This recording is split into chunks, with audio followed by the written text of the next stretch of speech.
তো hello guys, আমরা এই মুহূর্তে দীঘা সমুদ্র পাড়ে যে মেলার মতো জায়গাটি হয় সেখানে দাঁড়ানো একটি মাছের দোকানে। এ কাঁকড়া কত প্লেট?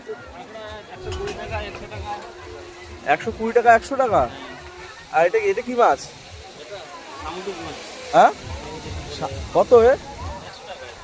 100 টাকা। এই চিকেন 100 টাকা। চিকেন লেগ পিস কত দাম? 120 টাকা। 120। তুমি কি আমার ম্যাগিও বানিয়ে দাও নাকি? ম্যাগিও বানিয়ে দেওয়া হয় দাদা। ম্যাগি কত প্লেট? 50 টাকা প্লেট, 2 পিস আছে ম্যাগি। 50 টাকা প্লেট। এইটা কি গো? শঙ্কর মাছ কত? 150 টাকা। 150 টাকা শঙ্কর মাছ।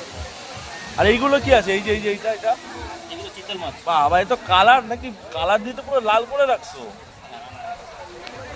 চিতল মাছ কত? 100 টাকা, 80 টাকা, 50 টাকা। 100 টাকা 80 টাকা 50 টাকা।